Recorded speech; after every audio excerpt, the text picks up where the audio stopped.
ಎಲ್ರಿಗೂ ನಮಸ್ಕಾರ. ನಾವು ಹಿಂದಿನ ತರಗತಿಲಿ KEA ನಡೆಸಿರ್ತಕ್ಕಂಥ GTTC ಇದರಲ್ಲಿ ಯಾವುದು ಅಸಿಸ್ಟೆಂಟ್ ಗ್ರೇಡ್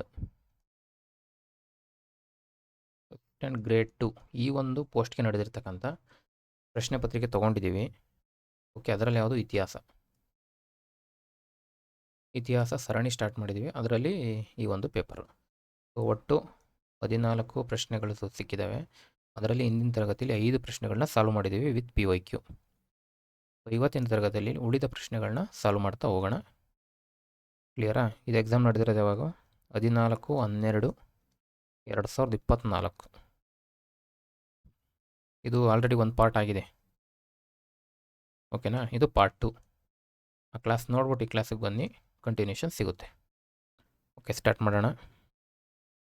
ಮೊದಲನೇ ಪ್ರಶ್ನೆ, 1885ರ ಭಾರತೀಯ ರಾಷ್ಟ್ರೀಯ ಕಾಂಗ್ರೆಸ್ನ ಮೊದಲ ಅಧಿವೇಶನಕ್ಕೆ ಸಂಬಂಧಿಸಿದಂತೆ ಈ ಕೆಳಗಿನವುಗಳನ್ನು ಪರಿಗಣಿಸಿ. ಈ ಮೇಲಿನವರಲ್ಲಿ ಎಷ್ಟು ಜನ ಕರ್ನಾಟಕದಿಂದ ಭಾಗವಹಿಸಿದ್ರು? ನೋಡಿ, ಪ್ರಶ್ನೆ ಯಾವ ಥರ ಆಗಿದೆ. ನಾವು PYQ ಏನು ನೋಡಿದ್ದೀವಿ? INC ಅಧಿವೇಶನದ ಬಗ್ಗೆ ತುಂಬ ಕ್ವಶನ್ ಆಗ್ತವೆ. ಬಟ್ ಈ ಪ್ರಶ್ನೆ ವಸ್ತು 4 ಜನ ಕೊಟ್ಟಿದ್ದಾರೆ, ಕರ್ನಾಟಕದಿಂದ ಎಷ್ಟು ಜನ ಭಾಗವಹಿಸಿದ್ರು ಅಂತ ಪ್ರಶ್ನೆ. ಆಪ್ಷನ್ಸ್ ಬಂದು 1, 2, 3 ಜನ, ಎಲ್ಲ 4 ಜನ ಭಾಗವಹಿಸಿದ್ರು ಅಂತ. ಸ್ಕ್ರೀನ್ ಮೇಲೆ ಪ್ರಶ್ನೆ ಬರ್ತಿದ್ದಂಗೆ ಸಾಲ್ವ್ ಮಾಡೋಕ್ಕೆ ಟ್ರೈ ಮಾಡಿ, ನಿಮಗೂ ಪ್ರಾಕ್ಟೀಸ್ ಆಗ್ತದೆ. ಇದರಲ್ಲಿ ನೋಡಬೇಕಾಗಿರೋದೇನು? ಫಸ್ಟ್ ಆಫ್ ಆಲ್ ಈ ಪ್ರಶ್ನೆ ಎಲ್ಲಿಂದ ಬಂದಿದೆ? PYQಲಲ್ಲೂ ಆ್ಯಡ್ ಆಗಿಲ್ಲ ಇದು, ಹೌದಾ? ಅಂದರೆ INC ಅಧಿವೇಶನದ ಬಗ್ಗೆ ಬಂದಿದೆ, ಬಟ್ ಈ ಪಾಯಿಂಟು ನಾನೆಲ್ಲೂ ನೋಡಿಲ್ಲ. ನಿಮ್ಮ ಗಮನಕ್ಕಿದ್ರೆ ಖಂಡಿತ ಹೇಳಿ. 1, ಎಲ್ಲಿಂದ ಬಂದಿದೆ? ಕರ್ನಾಟಕ ಹಿಸ್ಟ್ರಿ,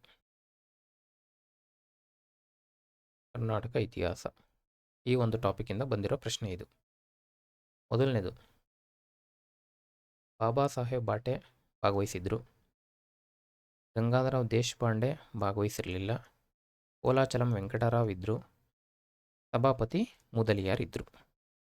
3 ಜನ ಇದ್ದರು. ಇದು ಡೈರೆಕ್ಟು ಬುಕ್ಕಲ್ಲಿರ್ತಕ್ಕಂಥ ಪ್ರಶ್ನೆನೇ, ಡೈರೆಕ್ಟಾಗಿ ಎತ್ತಾಕಿದ್ದಾರೆ. ಅದರಲ್ಲಿ ಏನಿದೆ, ಇಬ್ಬರು ಹೆಸರು ಕೊಟ್ಬಿಟ್ಟು ಇನ್ನು ಉಳಿದ ಇಬ್ಬರು ಅಂತ ಸ್ಟೇಟ್ಮೆಂಟ್ ಇದೆ ಬುಕ್ಕಲ್ಲಿ.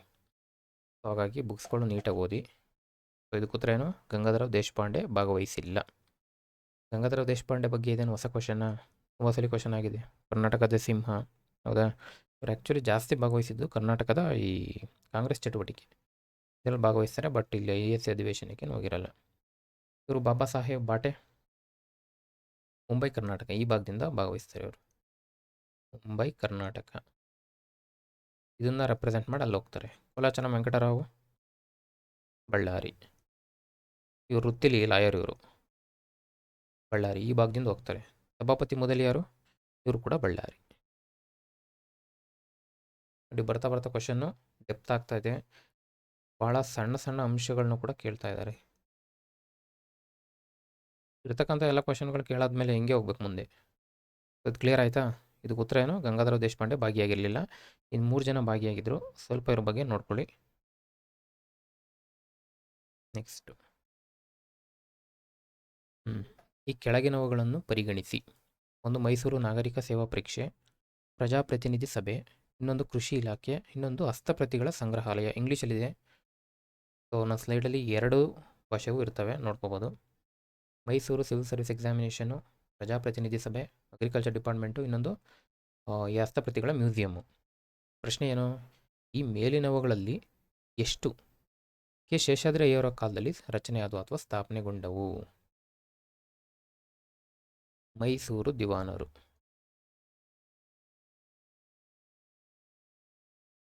ಪ್ರತಿಯೊಂದು ಪ್ರಶ್ನೆ ಪತ್ರಿಕೆಯಲ್ಲೂ ಇವ್ರ ಬಗ್ಗೆ ಕ್ವಶನ್ ಇರುತ್ತೆ, ಹೌದಾ? KS ಮೇನ್ಸಲ್ಲಂತೂ ಇವ್ರ ಬಗ್ಗೆ ಒಂದು ಡಿಸ್ಕ್ರಿಪ್ಟಿವ್ ಒಂದು ಪ್ರಶ್ನೆನೇ ಬರುತ್ತೆ ಇವ್ರ ಬಗ್ಗೆ. ಹಾಗಾಗಿ ಇವ್ರ ಬಗ್ಗೆ ಡೀಟೇಲಾಗಿ ಓದ್ಕೊಳ್ಳಿ. ಪ್ರತಿಯೊಬ್ಬರದು ಸಾಧನೆಗಳೇನು ಅನ್ನೋದನ್ನ ಒಂದು ಚಾರ್ಟ್ ಮಾಡಿಕೊಂಡು ನೀಟಾಗಿ ಓದ್ತಾ ಹೋಗಿ. ಶೇಷಾದ್ರಯ್ಯರು, ರಂಗಾಚಾರ್ಲು, ವಿಶ್ವೇಶ್ವರಯ್ಯ, ಮಿರ್ಜಾ ಇಸ್ಮಾಯಿಲು, ಈ ಆರ್ಕಾಟ್ ಮುದಲಿಯಾರ್, ಇವರೆಲ್ಲ ಬರ್ತಾರಲ್ಲ, ತುಂಬ ಇಂಪಾರ್ಟೆಂಟು. ನೋಡ್ತೀವಿ. ಈಗ ಪ್ರಶ್ನೆಗೆ ಬರೋಣ. ಶೇಷಾದ್ರಿ ಅಯ್ಯರ್ ಅವರ ಕಾಲದಲ್ಲಿ ಸ್ಥಾಪನೆಗೊಂಡವು ಯಾವುವು? ಒಂದು ಪ್ರಜಾಪ್ರತಿನಿಧಿ ಸಭೆ. ಇಂದಿನ ಪ್ರಶ್ನೆ ಪತ್ರಿಕೆಯನ್ನು ನೋಡಿದವರು ಡೈರೆಕ್ಟಾಗಿ ಇದನ್ನು ಎಲಿಮಿನೇಟ್ ಮಾಡ್ತೀವಿ. ಯಾಕೆ? ಪ್ರಜಾಪ್ರತಿನಿಧಿ ಇದು ಮಾಡಿದವ್ರು ಯಾರು? ರಂಗಾಚಾರ್ಲು ಹೌದಾ? ಪ್ರಜಾಪ್ರತಿನಿಧಿ ಸಭೆ ಎಷ್ಟರಲ್ಲಿ? 1881. ಅಂದಮೇಲೆ ಇದನ್ನು ತೆಗಿಬೋದಾ? ಬಟ್ ಆಪ್ಷನ್ ನೋಡು, ಆಪ್ಷನ್ ಭಾಳ ಡಿಫಿಕಲ್ಟ್ ಮಾಡವ್ರಿ. ಅಂದರೆ ಎ ಬಿ ಸಿ, ಎ ಮಾತ್ರ ಬಿ, ಈ ಥರ ಪ್ರಶ್ನೆ ಅಲ್ಲ ಇದು. ಸೊ ಅಂದಮೇಲೆ 4 ಆಗಲ್ಲ, 1 ತೆಗಿತೀವಿ. ನೆಕ್ಸ್ಟ್ ಸಿವಿಲ್ ಸರ್ವಿಸ್, ಇದು ಕೂಡ PYQ ಆಗಿದೆ, ಇದಾಗಬಹುದು. ಕೃಷಿ ಮ್ಯೂಸಿಯಮ್, ಈ ಓರಿಯೆಂಟಲ್ ರಿಸರ್ಚ್ ಇನ್ಸ್ಟಿಟ್ಯೂಟ್ ಅಥವಾ ಮ್ಯೂಸಿಯಂ ಅಂತಾರಲ್ಲ, ಇದು ಕೂಡ ಪ್ರಶ್ನೆ ಆಗಿದೆ, ಇದನ್ನು ಗುರುತಿಸ್ಬೋದು. ನಮಗೆ ಡೌಟ್ ಬರೋದು ಕೃಷಿ ಇಲಾಖೆ ಇತ್ತಾ ಇಲ್ವಾ ಅಂತ, ಬಟ್ ಇತ್ತು. ಸೊ ಅಂದಮೇಲೆ 3 ಮಾತ್ರ ಇದಕ್ಕೆ ಕರೆಕ್ಟ್ ಉತ್ತರ. ಓನ್ಲಿ 3. ಶೇಷಾದ್ರಿ ಅಯ್ಯರ್ ಬಗ್ಗೆನೇ ಪ್ರಶ್ನೆ ಆಗಿರೋದ್ರಿಂದ ಶೇಷಾದ್ರಿ ಅಯ್ಯರ್ ಬಗ್ಗೆ ಸ್ವಲ್ಪ ನೋಡ್ಕೊಳ್ಳಿ. ಶೇಷಾದ್ರಿ ಅಯ್ಯರ್ ಬಗ್ಗೆ ಇಲ್ಲಿ ಕಂಪ್ಲೀಟಾಗಿ ಕ್ಲಿಯರ್ ಆಗಿಬಿಡ್ಬೇಕು. ಎಷ್ಟುವರೆಗಿದ್ರು? 1883ರಿಂದ 1901, ಸುಮಾರು 18 ವರ್ಷ ಭಾಗಿಯಾಗಿದ್ದರು, ಅಂದರೆ ಆಳ್ವಿಕೆ ಮಾಡಿದ್ರು. ಈ ಮೈಸೂರು ಸಿವಿಲ್ ಸರ್ವಿಸ್ ಎಕ್ಸಾಮ್ ಯಾವಾಗ ಸ್ಟಾರ್ಟ್ ಮಾಡಿದ್ರು? ಮೈಸೂರು ಸಿವಿಲ್ ಸರ್ವಿಸ್ ಪರೀಕ್ಷೆ 1891ರಲ್ಲಿ ಆರಂಭ ಮಾಡ್ತಕ್ಕಂಥದ್ದು. ಇದು ಉದ್ದೇಶ, ಈ ಆಡಳಿತದಲ್ಲಿ ಸ್ಥಳೀಯರಿಗೆ ಅವಕಾಶ ಕೊಡಬೇಕು ಅಂತೇಳಿ ಇದನ್ನು ಜಾರಿ ಮಾಡ್ತಾರೆ. ಪ್ರಜಾಪ್ರತಿನಿಧಿ ಸಭೆ ಯಾವಾಗ ಬಂದಿದ್ದು? 1881. ಹೌದಾ? ಇಲ್ಲಿ ಬರ್ದಿದ್ದೀವಿ ಆಲ್ರೆಡಿ. ಬಟ್ ಶೇಷಾದ್ರಿ ಅಯ್ಯರ್ ಬಂದಿದೆ ಯಾವಾಗ? 83ರಲ್ಲಿ. ಸೊ ಇದರಿಂದ ಕೂಡ ಅದನ್ನು ಎಲಿಮಿನೇಟ್ ಮಾಡಬಹುದು. ಅಗ್ರಿಕಲ್ಚರ್ ಡಿಪಾರ್ಟ್ಮೆಂಟು ಕೃಷಿಗೆ ಉತ್ತೇಜನ ಅಂತೇಳಿ 1898ರಲ್ಲಿ. ಇದ್ರ ಜೊತೆಗೆ ಇನ್ನೊಂದು ನೆನ್ಪಿಟ್ಕೊಳ್ಳಿ, ಭೂಗರ್ಭ ಇಲಾಖೆ, ಇದನ್ನು ಕೂಡ ಇವರೇ ಸ್ಥಾಪನೆ ಮಾಡಿದ್ದು. ಜಿಯಾಲಜಿ ಭೂಗರ್ಭ ಇಲಾಖೆ ಎಷ್ಟರಲ್ಲಿ? 1894. ಇವೇನಿಗೆ ಬರೀತಾ ಇರೋದು ಇವೆಲ್ಲ ಶೇಷಾದ್ರಿ ಅವರವರ ಸಾಧನೆಗಳು, ಅವರ ಕಾಲದ ಅವಧಿಯಲ್ಲಿ ಸ್ಥಾಪನೆಗೊಂಡ ಸಂಸ್ಥೆಗಳು. ನೆಕ್ಸ್ಟ್ ಇನ್ನೊಂದು ಯಾವುದು? ಇದು ಮ್ಯೂಸಿಯಮು, ಓರಿಯೆಂಟಲ್ ಹಸ್ತಪ್ರತಿಗಳ ಸಂಗ್ರಹಾಲಯ ಅಥವಾ oriental research institute and museum. Question ಆಗಿದೆ, ಹೌದಾ? ಎಷ್ಟಲ್ಲಿ ಬಂದಿದ್ದು? 1891. ಇವ್ರಿಗೆ ಏನಂತಿದ್ರು? ಶೇಷಾದ್ರಿ ಅಯ್ಯರ್ಗೆ ಒಂದು ಬಿರುದಿತ್ತು, ಸೊ ರಾಜ್ಯ ಕಾರ್ಯ ಪುರಂದರ ಹೇಳ್ಬೋದು. ಬಿರುದನ್ನು ಒಂದು ಧರಿಸಿದ ಇವರು ದಿವಾಂದ್ರ ಯಾರು ಅಂತ ಕೇಳಿದ್ರೆ ಶೇಷಾದ್ರಿ ಅಯ್ಯರ್. ಇವ್ರ ಸಾಧನೆಗಳು ತುಂಬ ಬರ್ತವೆ, ಪಾಯಿಂಟ್ ಲೆಕ್ಕ ಇಟ್ಕೊಂಡು ಹೋಗಿ. ಕೋಲಾರದ ಬಂಗಾರದ ಗಣಿ ಆರಂಭ ಮಾಡಿದ್ಯಾರು? ಇವರೇ. ಕೋಲಾರದಲ್ಲಿ ಚಿನ್ನದ ಗಣಿ, ಬಂಗಾರದ ಗಣಿ ಆರಂಭ. ಇನ್ನೊಂದು ಪಾಯಿಂಟ್ ಬರುತ್ತೆ, ಕಾಫಿ ತೋಟಗಳನ್ನ ವ್ಯಾಪ್ತಿ ಜಾಸ್ತಿ ಮಾಡ್ತಾರೆ, ಅಂದರೆ ಎಕ್ಸ್ಪ್ಯಾನ್ಷನ್. ಕಾಫಿ ತೋಟ, ಕಾಫಿ ಬೆಳೆ, ಕಾಫಿ ತೋಟಗಳ ವಿಸ್ತರಣೆ ಅಥವಾ ಹೆಚ್ಚಳಕ್ಕೆ ಕ್ರಮ. ಅಂದಮೇಲೆ ಕಾಫಿ ತೋಟದ ಬಗ್ಗೆ ಒಂದು ಕ್ವಶನ್ ಆಗಿದೆ KPSCಲಿ. ಏನು? ಮೊದಲು ಇಂಟ್ರೊಡ್ಯೂಸ್ ಮಾಡಿದವ್ರು ಯಾರು ಅಂತ, ಹೌದಾ? Mark Cubbon. ಪ್ರೀವಿಯಸ್ ಕ್ಲಾಸಲ್ಲಿ ಈ ಒಂದು ಟಾಪಿಕ್ ಆ್ಯಡ್ ಮಾಡಿದ್ದೀನಿ, ಡೇಟಾ ಎಂಟ್ರಿ ಅಸಿಸ್ಟೆಂಟ್ ಅನಿಸುತ್ತೆ. ಆ ಒಂದು ಕ್ಲಾಸ್ಗೆ ಹೋದರೆ ನಿಮ್ಗೆ ಇದ್ರ ಬಗ್ಗೆ ಮಾಹಿತಿ ಸಿಗುತ್ತೆ. ಮಾರ್ಕ್ ಕಬ್ಬನ್ನು ಕಾಫಿ ಬೆಳೆಯನ್ನು ಇಂಟ್ರೊಡ್ಯೂಸ್ ಮಾಡ್ದ, ಬಟ್ ಅದನ್ನು ವಿಸ್ತರಣೆ ಮಾಡಿದ್ದು, ಎಕ್ಸ್ಪ್ಯಾಂಡ್ ಮಾಡಿದ್ದು ಯಾರು ಅಂತ ಕೇಳಿದ್ರೆ ಶೇಷಾದ್ರಿ ಅಯ್ಯರ್. ಅದು ಒಂದು ನಂಬರ್ಸ್ ಹೇಳ್ತಾರೆ, 1,60,000 ಎಕರೆ ಪ್ರದೇಶಕ್ಕೆ ಈತ ವಿಸ್ತರಣೆ ಮಾಡ್ತಾರಂತಿವ್ರು. ಅದನ್ನು ನೆನ್ಪಿಟ್ಕೊಳ್ಳಿ.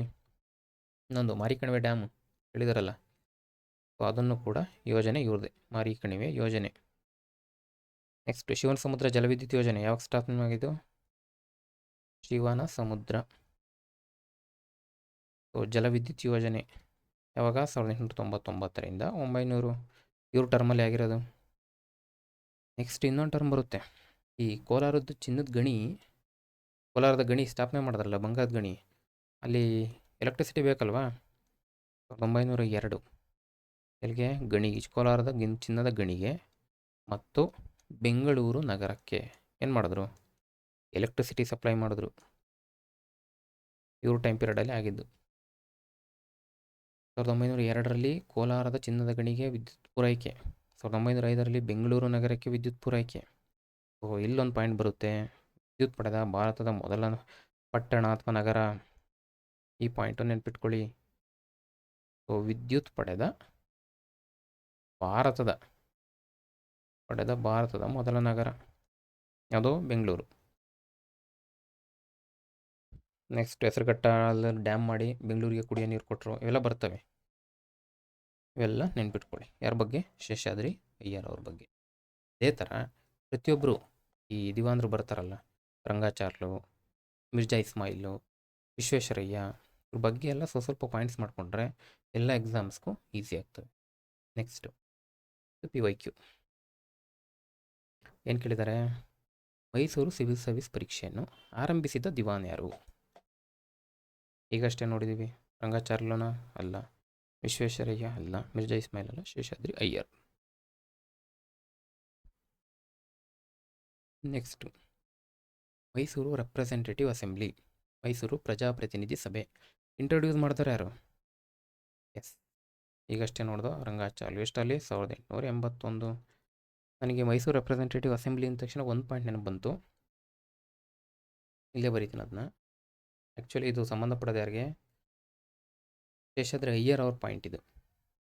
1881ರಲ್ಲಿ ರಂಗಾಚಾರ್ಲು ಮೈಸೂರು ಪ್ರಜಾಪ್ರತಿನಿಧಿ ಸಭೆಯನ್ನು ಸ್ಥಾಪನೆ ಮಾಡಿದ್ರು. ಬಟ್ ಏನು ಮಾಡ್ತಾರೆ? 1887. ಶೇಷಾದ್ರಿ ಅಯ್ಯರ್ ಅವ್ರ ಟೈಮ್ ಪೀರಿಯಡ್ ಎಷ್ಟು? 83ರಿಂದ ಸ್ಟಾರ್ಟ್ ಆಯಿತು. 81ರಲ್ಲಿ ಆಗಿತ್ತು. 83ರಲ್ಲಿ ಶೇಷಾದ್ರಿ ಅಯ್ಯರ್ ಅವರು ಅಧಿಕಾರಕ್ಕೆ ಬಂದರು. 87ರಲ್ಲಿ ಏನು ಮಾಡ್ತಾರೆ? ಈ ಪ್ರಜಾಪ್ರತಿನಿಧಿ ಸಭೆಯ ಸದಸ್ಯರ ಹೆಸರನ್ನು ಗೆಜೆಟಲ್ಲಿ ಬರೋ ಥರ ಕ್ರಮ ವಹಿಸ್ತಾರೆ. ಯಾರು ಅಂದರೆ ಶೇಷಾದ್ರಿ ಅಯ್ಯರ್. ಇದೊಂದು ನೆನ್ಪಿಟ್ಕೊಳ್ಳಿ. ಮುಂದಿನ ದಿನದಲ್ಲಿ ಬರ್ಬೋದು. ಯಾಕಂದರೆ ಎರಡು ಭಾಳ ಕ್ಲೋಸ್ ಇದೆ. ನಾವು ಮೈಸೂರು ಪ್ರಜಾಪ್ರತಿನಿಧಿ ಸಭೆ ಅಂದ ತಕ್ಷಣ ನಮಗೆ ನೆನಪರೋರು ರಂಗಾಚಾರ್ಲು. ಬಟ್ ಇದೊಂದು ಪಾಯಿಂಟು ಸ್ವಲ್ಪ ಸೂಕ್ಷ್ಮವಾಗಿದೆ, ನೆನ್ಪಿಟ್ಕೊಳ್ಳಿ. ಬಂದರೂ ಬರಬಹುದು. ಸದಸ್ಯರ ಹೆಸರನ್ನು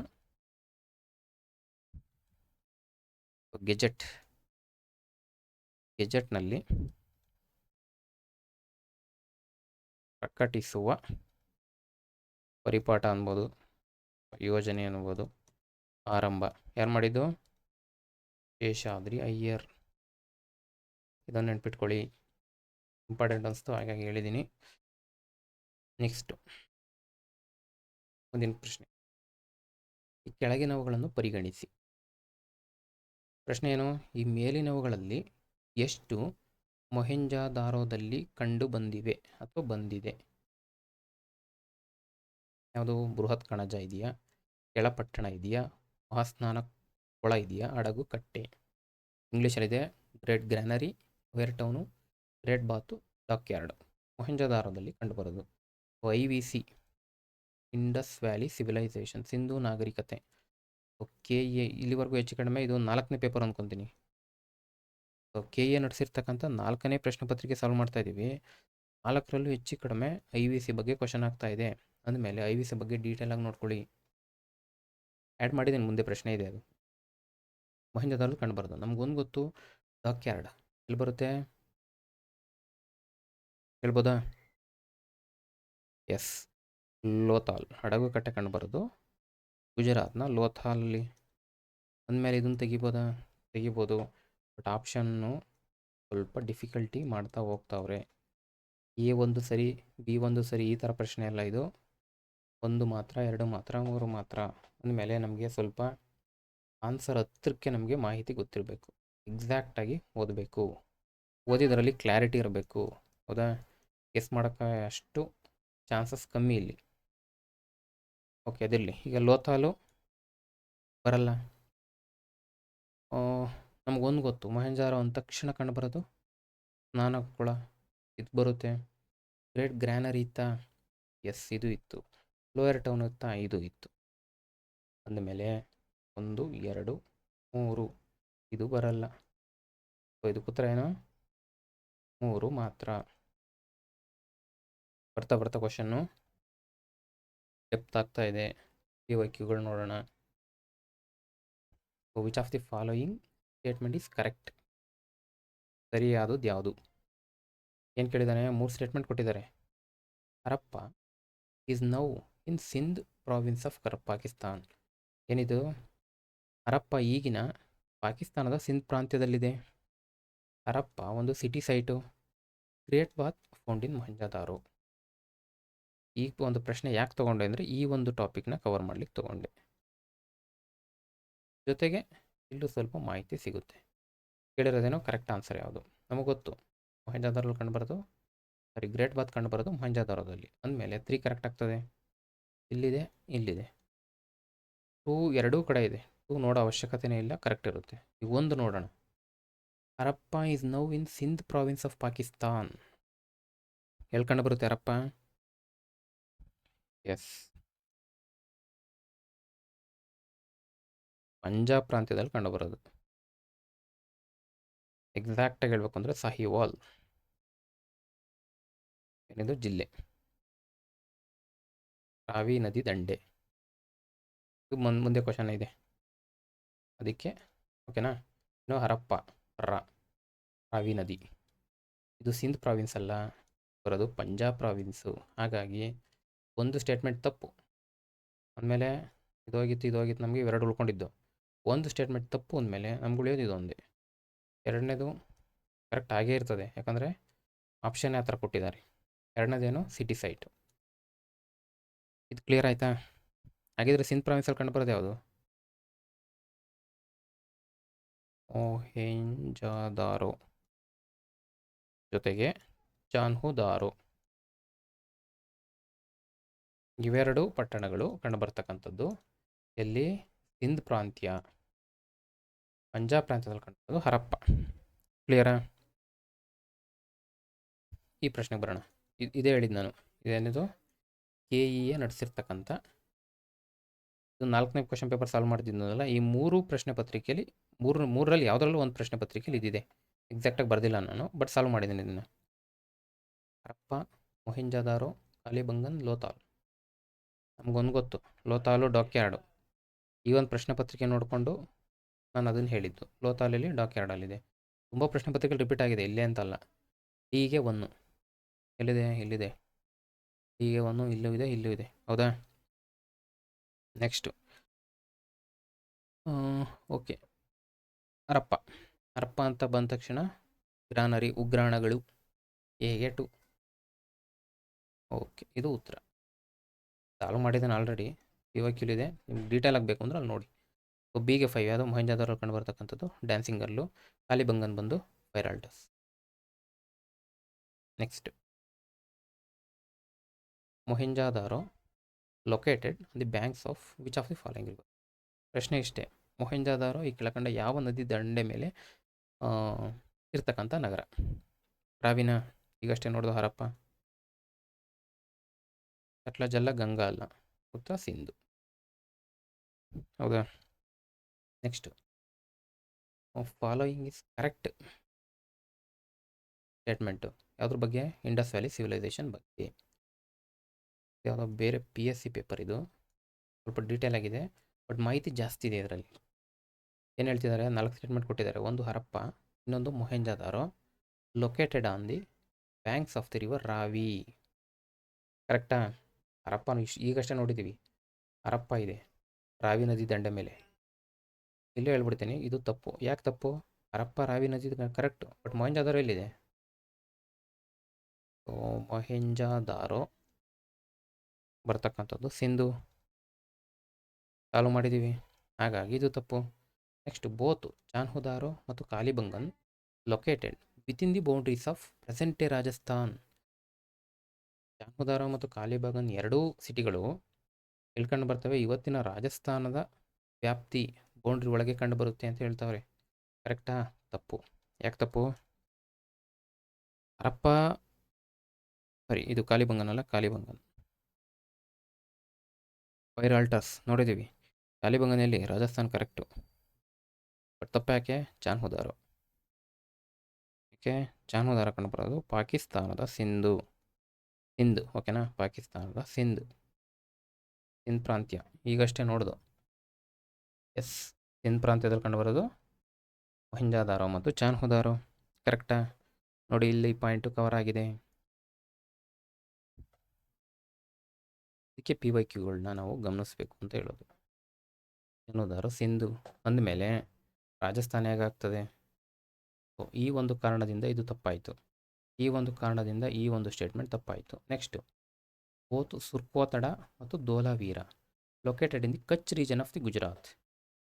ಎರಡು, ಒಂದು ಸುರ್ಕೋತಡ, ಇನ್ನೊಂದು ಧೋಲಾವೀರ, ಎರಡೂ ಪ್ರದೇಶಗಳು ಗುಜರಾತ್ನ ಕಚ್ ರೀಜನಲ್ಲಿ ಕಂಡುಬರ್ತವೆ. ಇದು correct. Lothal site located in the banks of the Narmada ಅಲ್ಲ, ಭೋಗಾವ ನದಿ ದಂಡೆ ಮೇಲೆ ಕಂಡು ಬರ್ತಕ್ಕಂಥದ್ದು ಲೋಥಾಲು. ಕ್ಲಿಯರ್ ಆಯಿತಾ? ಒಂದು ಕ್ವಶನ್ನಲ್ಲಿ ಭಾಳ ಮಾಹಿತಿ ಇದೆ. ಸೊ ನಿಮ್ಮದೊಂದು ಶಾರ್ಟ್ ನೋಟ್ಸು ಅಥವಾ ಏನೋ ಒಂದು ಬುಕ್ ಇರುತ್ತಲ್ಲ, ಈ ಥರ ಸಣ್ಣ ಸಣ್ಣ ಪಾಯಿಂಟ್ಸ್ಗಳನ್ನ ಆ್ಯಡ್ ಮಾಡ್ಕೊಳ್ಳಿ, ಭಾಳ ಹೆಲ್ಪ್ ಆಗುತ್ತೆ. ನೆಕ್ಸ್ಟು 95 ಲಾಸ್ಟ್ ಕ್ವಶನ್ ಇದು. ಅಂದರೆ ಈ ಒಂದು ಟಾಪಿಕ್ ಮೇಲೆ ಹಿಂದಿ ಸಿಟಾಡೆಲ್, ಇದು ಯಾವುದು UPSC paper. Lower town areas of which one of the following Harappan site have several large systems and reservoirs been found. ಕೆಳಕಂಡ ಯಾವ ಒಂದು ಇಂಡಸ್ ವ್ಯಾಲಿ ಸಿವಿಲೈಸೇಷನ್ ಸ್ಥಳದಲ್ಲಿ ಅಥವಾ ಸಿಟಾಡೆಲ್ ಅಥವಾ ಲೋಯರ್ ಟೌನಲ್ಲಿ ಏನು ಕಂಡು ಬರ್ತವೆ? ಲಾರ್ಜ್ ಸಿಸ್ಟಮ್ಸ್ ನೀರು, ರಿಸರ್ವಾಯರ್ ನೀರಿನ ಸಂಗ್ರಹಗಳು ಕಂಡು ಬರ್ತವೆ ಅಂತ ಇದಕ್ಕೆ ಪ್ರಶ್ನೆ. ಉತ್ತರಕ್ಕೆ ಬಂದಿರೋದು ಧೋಲಾವೀರ. ಇದು ಅಫಿಷಿಯಲ್ ಕೀ. ಏನು ಮಾರ್ಕ್ ಮಾಡ್ತಾ ಇದ್ದಾನೋ ಆಲ್ಮೋಸ್ಟ್ ಅಫಿಷಿಯಲ್ ಕೀಗಳನ್ನೇ ಮಾರ್ಕ್ ಮಾಡ್ತಾ ಇರ್ತೀನಿ. ಆಲ್ಮೋಸ್ಟ್ ಇಲ್ಲಿ ಚೇಂಜ್ ಆಗಲ್ಲ. UPSC ಇವೆಲ್ಲ ಚೇಂಜ್ ಈ ಥರ ನಮ್ಮಲ್ಲಿ ರಿವೈಸ್ಡ್ ಕೀ ಈ ಥರ ಏನು ಬಿಡೋಕ್ಕೆ ಹೋಗಲ್ಲ. ಅವರು ಒಂದೇ ಸಲ ಡ್ರಾಪ್ ಮಾಡಿರ್ತಾರೆ. ತಪ್ಪು ಅಂದ್ಕೊಂಡು ಬಂದರೆ ಒಂದೇ ಸರಿ ಡ್ರಾಪ್ ಮಾಡ್ತಾರೆ ಅದನ್ನು. ಸೊ ಹಾಗಾಗಿ ಇದಕ್ಕೆ ಉತ್ತರ ಬಂದು ಧೋಲಾವೀರ. ನೆಕ್ಸ್ಟು 16ನೇ ಪ್ರಶ್ನೆ ಯಾವುದ್ರ ಬಗ್ಗೆ ಬಂದಿದೆ? ಸೊ ಮ್ಯೂರಾಲ್ ಪೇಂಟಿಂಗ್ಸ್ ಅಥವಾ ಮುರಾಲ್ ಪೇಂಟಿಂಗ್ಸ್. ಏನು ಪ್ರಶ್ನೆ? ಈ ಕೆಳಕಂಡ ಯಾವ ಸ್ಥಳಗಳು ಮ್ಯೂರಾಲ್ ಪೇಂಟಿಂಗ್ಗೆ ಪ್ರಸಿದ್ಧಿಯಾಗಿದೆ? ಅಂದರೆ ಈ ಕೆಳಕಂಡ ಯಾವ ಸ್ಥಳಗಳಲ್ಲಿ ಮುರಾಲ್ ಪೇಂಟಿಂಗ್ಸನ್ನು ಕಾಣಬಹುದು? ಆಯ್ಕೆಗಳಿಂದ ಸರಿಯಾದ ಉತ್ತರಗಳನ್ನು ಕಂಡುಹಿಡಿಯಿರಿ ಅಂತ ಪ್ರಶ್ನೆ. ಸೊ ಈ ಒಂದು ಪ್ರಶ್ನೆಯಲ್ಲಿ ಬಂದಾಗ ಒಂದು ನೆನ್ಪಿಟ್ಕೊಳ್ಳಿ, ಇದು ರಿವೈಸ್ ಆಗಿದೆ. ಸೊ ಪ್ರೈಮರಿ ಕೀ ಅಥವಾ ಪ್ರಾವಿಷನ್ ಕೀ ಯಾವ್ದು ಬಿಟ್ಟರು? 3 ಬಿಟ್ಟರು. ಅಂದರೆ A ಮತ್ತು C ಅಷ್ಟೇ ಸರಿ ಅಂತ ಬಿಟ್ಟಿದ್ರು. ಬಟ್ ಅಬ್ಜೆಕ್ಷನ್ ಹಾಕಿದ್ದಾರೆ. ಸೊ ಹಾಗಾಗಿ ಇದನ್ನು ಚೇಂಜ್ ಮಾಡಿ ಫೈನಲ್ ಕೀ ಏನು ಬಿಟ್ಟರು? 4 ಬಿಟ್ಟರು. ನೆನ್ಪಿಟ್ಕೊಳ್ಳಿ. ಯಾರಾದರೂ ಇದನ್ನು ಗಮನಿಸಿಲ್ಲ ಅಂದರೆ ನೋಟ್ ಮಾಡ್ಕೊಳ್ಳಿ. A ಮತ್ತು C ಅಂದರೆ ಬಾದಾಮಿ ಮತ್ತು ಗುಹೆ ಅಷ್ಟೇ ಅಂತ ಬಿಟ್ಟಿದ್ರು. ಬಟ್ ಆನಂತರ ಏನು ಮಾಡಿದ್ರು? ಚಿತ್ತನವಸಾಲ್ ಮತ್ತು ಪದ್ಮನಾಭಪುರಂ ಅರಮನೆ ಎಲ್ಲದರಲ್ಲೂ ಕಂಡುಬರುತ್ತೆ ಮುರಾಲ್ ಪೇಂಟಿಂಗ್ಸ್. ಕ್ಲಿಯರಾ? ಮುರಾಲ್ ಪೇಂಟಿಂಗ್ಸ್ ಬಗ್ಗೆ ಸ್ವಲ್ಪ ಕ್ವಶನ್ ಹಾಕಿದ್ದೀನಿ ನೋಡಿ. ಫಸ್ಟ್ ಆಫ್ ಆಲ್ ಇದು ಏನು ಮುರಾಲ್ ಪೇಂಟಿಂಗ್ಸ್ ಅಂದರೆ ಏನು?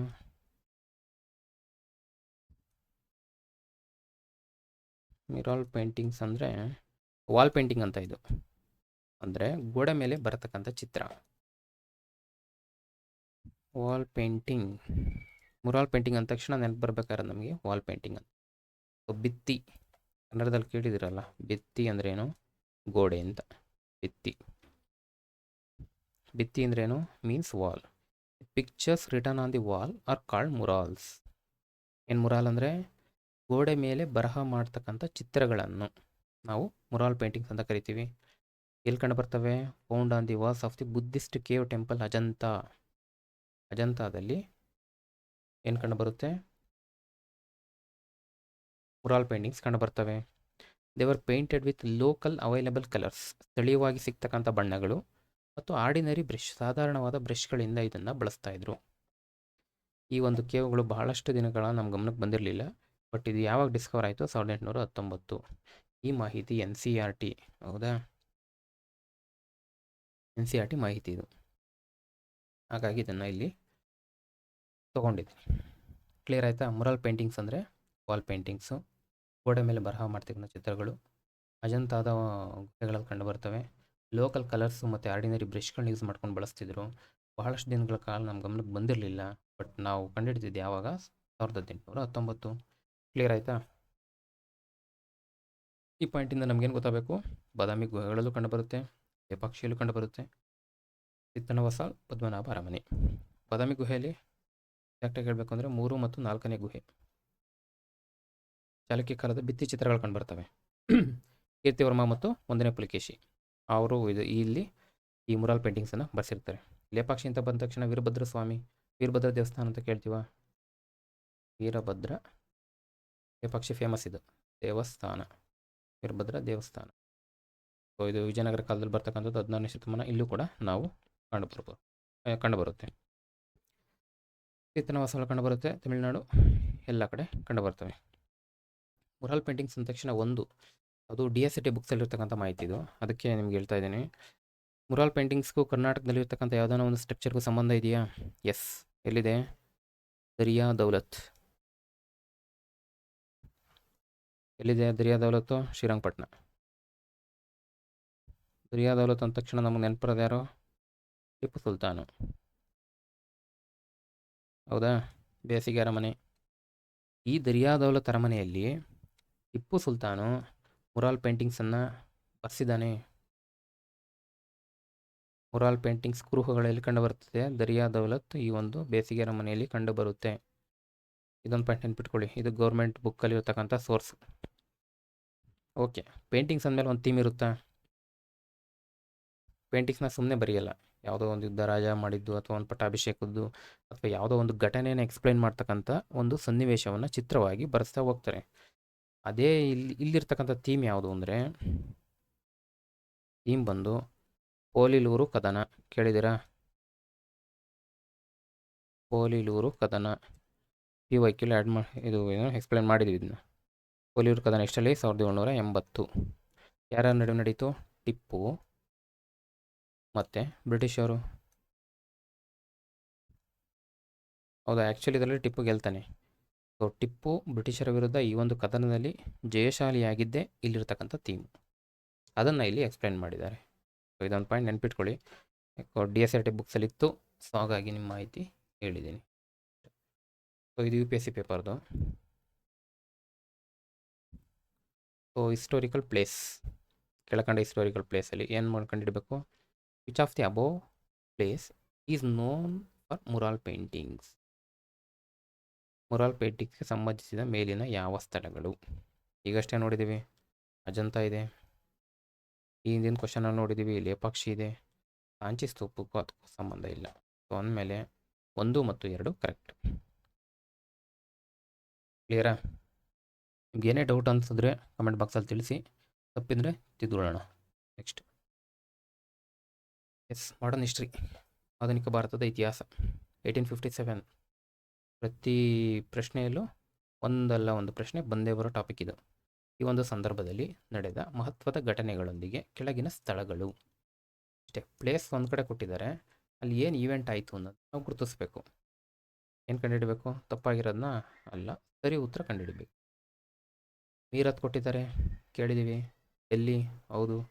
ಬೆಹ್ರಾಂಪುರ ಅಥವಾ ಬ್ಯಾರಕ್ಪುರ ಅಂತ ನೆನ್ಪಿಟ್ಕೋಬೇಕಿದೆ. ಬ್ಯಾರಕ್ಪುರ ಅಂದ ತಕ್ಷಣ ನಮಗೆ ಗೊತ್ತಾಗುತ್ತೆ. ಇನ್ನೊಂದು ಕಾನ್ಪುರ. ಎಸ್, ನನಗೊಂದು ಗೊತ್ತು, ಕಾನ್ಪುರ ಅಂದ ತಕ್ಷಣ ನನಗೆ ನಾನಾ ಸಾಹೇಬ್ ನೆನಪಾಗ್ತಾರೆ. ಯಾಕೆ ನೆನಪಾಗ್ತಾರೆ? ನಾನು PYQ ನೋಡಿದ್ದೀನಿ. ಈ ಒಂದು ಸ್ಥಳಗಳು ಮತ್ತು ವ್ಯಕ್ತಿಗಳು ಅಂದರೆ ಲಕ್ನೋ, ಡೆಲ್ಲಿ, ಕಾನ್ಪುರ ಮತ್ತು ಝಾನ್ಸಿ, ಈ ಪ್ರದೇಶದಲ್ಲಿ ನಾಯಕತ್ವ ವಹಿಸಿದ ಪರ್ಸ್ನಾಲಿಟಿಗಳು ಯಾರು ಅಂತ ಕ್ವಶನ್ ಆಗಿದೆ. ಅದ್ರ ಬೇಸ್ ಮೇಲೆ ನನಗೆ ಗೊತ್ತು, ಕಾನ್ಪುರದಲ್ಲಿ ನಾನಾ ಸಾಹೇಬು. ಸೊ ಡಿಗೆ 3 ಎಲ್ಲಿದೆ? ಇಲ್ಲೊಂದು ಕಡೆ ಇದೆ, ಇಲ್ಲೊಂದು ಕಡೆ ಇದೆ. ಸೊ ಅಂದಮೇಲೆ ನಾನು 2 ತೆಗಿತೀನಿ. ಹೌದಾ? ಇವೆರಡು ಹೌದು. ನೆಕ್ಸ್ಟು ನನಗೊಂದು ಗೊತ್ತು, ದಂಗೆ ಅಧಿಕೃತವಾಗಿ ಮೇ 10 ಅಥವಾ 11. ಯಾಕೆ ಹೇಳ್ತಾ ಇದ್ದೀನಿ 11? KPSC ನಡೆಸಿರೋ ಒಂದು ಪ್ರಶ್ನೆ ಪತ್ರಿಕೆಯಲ್ಲೇ ಬಂದಿದೆ ಮೇ 11 ಅಂತ. ಹಾಗಾಗಿ ನೆನ್ಪಿಟ್ಕೊಳ್ಳಿ, 10, 11. 11ರಲ್ಲಿ ಎಲ್ಲಿ ಪ್ರಾರಂಭ ಆಯಿತು? ಎಸ್, ಮೀರತ್ತಲ್ಲಿ ಸ್ಟಾರ್ಟ್ ಆಗ್ತಕ್ಕಂಥದ್ದು. ಅಂದಮೇಲೆ ಎಗೆ 4. ಎಲ್ಲಿದೆ ಎಗೆ 4? ಇಲ್ಲಿ A2 ಇದೆ, ಎಗೆ 4 ಇದೆ. ಸಾಕು, ನನಗೆ ಮಾಹಿತಿ ಸಿಕ್ತು. OMR ತಗೋಕ್ಕೂ ಮುಂಚೆ ಒಂದ್ಸಲಿ ಕ್ರಾಸ್ ಚೆಕ್ ಮಾಡ್ತೀನಿ. ಎಗೆ 4, ಬಿಗೆ 2 ಹೇಳ್ತಿದ್ದಾರೆ. ಏನು? ಸಿಪಾಯಿಗಳು ಬ್ರಿಟಿಷ್ ಕಂಟೋನ್ಮೆಂಟ್ ಮೇಲೆ ದಾಳಿ ಮಾಡಿ ನಗರವನ್ನು ವಶಪಡಿಸಿಕೊಂಡು ಡೆಲ್ಲಿಗೆ ಬಂದು ಅಲ್ಲಿ ಒಬ್ಬ ರಾಜನನ್ನು ತನ್ನ ನಾಯಕನಾಗಲಿ ಅಂತೇಳಿ ಏನು ಮಾಡ್ತಾರೆ? ಘೋಷಣೆ ಮಾಡ್ತಾರೆ. ಯಾರವರು? ಬಹದ್ದೂರ್ ಶಾ ಜಫರ್. ಈ ಒಂದು ಪಾಯಿಂಟ್ ನನಗೆ ಗೊತ್ತು, ಇದು ಕರೆಕ್ಟ್ ಆಯಿತು. ನೆಕ್ಸ್ಟ್, ಬ್ಯಾರಕ್ಪುರ ಅಥವಾ ಬೆಹ್ರಾಂಪುರ, ಅಲ್ಲೇನು ಮಾಡ್ತಾರೆ? ಎನ್ಫೀಲ್ಡ್ ಬಂದೂಕುಗಳನ್ನು ಬಳಸಲು ಸಿಪಾಯಿಗಳು ಆರಂಭದಲ್ಲಿ ನಿರಾಕರಿಸಿದ್ರು. ಅದಕ್ಕೋಸ್ಕರನೇ ಮಂಗಲ್ ಪಾಂಡೆ ಶೂಟ್ ಮಾಡೋದು. ಸೊ ಈ ಪಾಯಿಂಟ್ ಕ್ಲಿಯರ್ ಆಯ್ತು ಇಲ್ಲಿಗೆ. ಹೌದಾ? ಸಿಗೆ 1 ಕ್ಲಿಯರ್ ಆಯಿತಾ? ಮೀರತ್ತಲ್ಲಿ ಏನಾಗ್ತದೆ, ರಿವೋಲ್ಟು ಅಫಿಷಿಯಲಿ ಸ್ಟಾರ್ಟ್ ಆಗ್ತದೆ ಮೇ 10 ಅಥವಾ 11, 1857. ಮೇ 11 ಅಂತ ಯಾಕೆ ಹೇಳ್ತಾ ಇದ್ದೀನಿ, ಮುಂದಿನ ಪ್ರಶ್ನೆ ನಿಮ್ಮ ಉತ್ತರ ಸಿಗುತ್ತೆ. Delhi sepoy attacked the British cantonment and captured the city.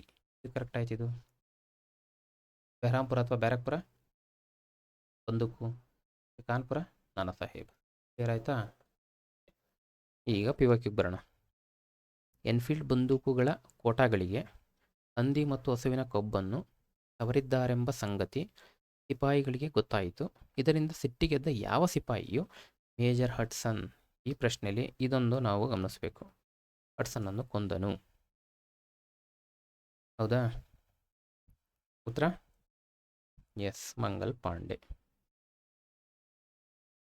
Major Hudson ಅನ್ನು ಕೊಂದವನು ಮಂಗಲ್ ಪಾಂಡೆ. ಯಾರು ಹಡ್ಸನ್? ಇವನು ಸಾರಿ, ಬ್ರಿಟಿಷ್ ಇವನ್ಯಾರು? Major Hudson.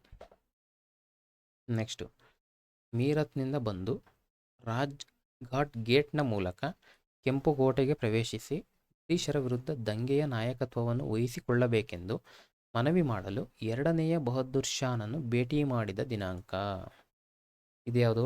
KPSC ಪೇಪರ್, ರೀಸೆಂಟಾಗಿ ನಡೆದಿರೋದು. ಇದು ಕೂಡ ಸ್ವಲ್ಪ ಹಳೆ KPSC ಪೇಪರ್ ಇದು. ಹೌದಾ? ಇವೆಲ್ಲ ಏನು, ಈ ಒಂದು ಪ್ರಶ್ನೆಗೆ ಡಾಟ್ಸ್ ಕನೆಕ್ಟ್ ಮಾಡಿದ್ರೆ ಉತ್ತರ ಸಿಗುತ್ತೆ. ಓಕೆನಾ? ಇಲ್ಲೇ ಕೇಳಿದ್ದಾರೆ, ಏನು ಹೇಳಿದ್ದಾರೆ? ಮೀರತ್ನಿಂದ ಬಂದು 2ನೇ ಬಹದ್ದೂರ್ ಶಾನನ್ನು ಭೇಟಿ ಮಾಡಿದ ದಿನಾಂಕ. ಇಲ್ಲಿ ಮೇ 10 ಅಂತ ಕೊಟ್ಟಿದ್ದಾರೆ. ಕ್ಲೋಸ್ ಇದೆಯಾ? ಎಲ್ಲ ಮೇ ಇದೆ. ಓಕೆ, ಜೂನ್ ಅಲ್ಲ, ತೆಗಿತೀನಿ. 1857 1857 11/22. ಹಾಗಾಗಿ ಉತ್ತರ 11 ಮೇ 1857. ನೋಡಿ, ಎರಡೂ ಒಂದು ಪರೀಕ್ಷಾ ಪ್ರಾಧಿಕಾರಗಳೇ, KEA. ಹೌದಾ? KPSC ಇದರಲ್ಲಿ ಮೇ 10 ಅಂತ ಕೊಟ್ಟಿದ್ದಾರೆ. KPSC ಅವರು ಮೇ 11 ಅಂತ ಕೊಟ್ಟಿದ್ದಾರೆ. ಹಾಗಂತ ತಪ್ಪು ಅಂತ ಹೇಳೋಕ್ಕಾಗ್ತದಾ? ಆಗಲ್ಲ. ಸೊ ಏನು ಮಾಡಬೇಕು? ಕ್ಲೋಸ್ ಇರೋದು ಸಮೀಪದ ಉತ್ತರವನ್ನು ಗುರುತಿಸಬೇಕು. ಇದನ್ನು ಸ್ವಲ್ಪ ಗಮನದಲ್ಲಿ ಇಟ್ಕೊಳ್ಳಿ. ಹೌದಾ? ನೆಕ್ಸ್ಟ್, 1857ರ ದಂಗೆಯನ್ನು ಮೊದಲು ಯಾವ ನಗರದಲ್ಲಿ ಪ್ರಾರಂಭಿಸಲಾಯಿತು? ಕ್ಲಿಯರಾ? ಎಸ್. ನೋಡಿ, ಇವೆಲ್ಲ ಏನು KPSC ಕೇಳಿರ್ತಕ್ಕಂಥ ಕ್ವಶನ್ನೇ. ಆ ಒಂದು ಪ್ರಶ್ನೆಗೆ ಇವೆಲ್ಲ ಏನು ಇನ್ಪುಟ್ಸ್. ನೆಕ್ಸ್ಟ್, ಇದು ಯಾವುದೋ ಬೇರೆ PSC ಪೇಪರ್ ಇದು. Following statement about the first act of British 1857 is true. ಸರಿ ಯಾವುದು? ಕರೆಕ್ಟ್ ಆನ್ಸರ್ ಕಂಡುಹಿಡಬೇಕು. ನೋಡ್ತಾ ಹೋಗೋಣ. 1857 ರಿವೋಲ್ಟ್ ಬಗ್ಗೆ ಕೆಲವೊಂದು ಸ್ಟೇಟ್ಮೆಂಟ್ಗಳು ಕೊಟ್ಟಿದ್ದಾರೆ. ಈ ಯಾವ ಸ್ಟೇಟ್ಮೆಂಟು ಕರೆಕ್ಟು ಅಂತ. 1, it occurred in Meerut. 2 sepoys told a superior officer rifle. ಮೇಲಧಿಕಾರಿಯ ಬಂದೂಕನ್ನು ಕಿತ್ಕೊಂಡಾಗ ಮೀರತ್ತಲ್ಲಿ ಸ್ಟಾರ್ಟ್ ಆಯಿತಾ? ನೋಡೋಣ. ಇಟ್ ಬಿಗಿನ್ ಯಾವಾಗ ಸ್ಟಾರ್ಟ್ ಆಯಿತು? When the Rani Jhansi declare the war on the British. Jhansi ರಾಣಿಗೆ ಅದಕ್ಕೂ ಸಂಬಂಧ ಇಲ್ಲ. Next, began when Mangal Pandey, correct, fired at the European officer at ಮೀರತ್ತ. ಅಲ್ಲ, ಮೀರತ್ತ ಸ್ಟಾರ್ಟ್ ಆಯಿತು, ಬಟ್ ಅವನು ಗುಂಡಾರಿಸಿದಲ್ಲಿ ಬ್ಯಾರಕ್ಪುರ. ನೋಡಿ, ಅಲ್ಲಿ ಬಹರಾಂಪುರ ಅಂತ ಕೇಳಿದ್ರು. ಹೌದಾ? ಸೊ ಈ ಪಾಯಿಂಟ್ಸ್ಗಳು ನಮಗೆ ಎಲ್ಲೂ ಸಿಗಲ್ಲ. PYQನಲ್ಲೇ ನಾವು ಇವನ್ನೆಲ್ಲ ಇಂಪ್ರೂವ್ಮೆಂಟ್ಸ್ ಮಾಡ್ತಾ ಹೋಗಬೇಕು. ನೋಡಿ, ಒಂದು ಪೇಪರಲ್ಲಿ ಬ್ಯಾರಕ್ಪುರ ಅಂತ ಕೊಟ್ಟಿದ್ದಾರೆ, ಇನ್ನೊಂದು ಪೇಪರಲ್ಲಿ ಬಹರಾಂಪುರ ಅಂತ ಕೇಳಿದ್ದಾರೆ. ಸೊ ಎರಡೂ ಒಂದೇ. ಸೊ ಇದು ಕರೆಕ್ಟ್ ಉತ್ತರ ಏನು? ಇದು ಮಾತ್ರ ಕರೆಕ್ಟ್. ಹೌದಾ? ಮೀರತ್ತಲ್ಲಿ ಶೂಟ್ ಮಾಡಲಿಲ್ಲ, ಆಗಾಗ ತಪ್ಪು. ಝಾನ್ಸಿ ರಾಣಿ ಬ್ರಿಟಿಷರದ ವಾರನ್ನು ಆರಂಭಿಸಿದ್ದ ಕಾರಣಕ್ಕೋಸ್ಕರ ರಿವೋಲ್ಟ್ ಸ್ಟಾರ್ಟ್ ಆಯಿತಾ? ತಪ್ಪು. ಮೀರತ್ತಲ್ಲಿ ಆಯಿತಾ? ಇದು ಕೂಡ ತಪ್ಪು. ಹಾಗಾಗಿ ಇದು ಉತ್ತರ ಇದು. Next, ancient history.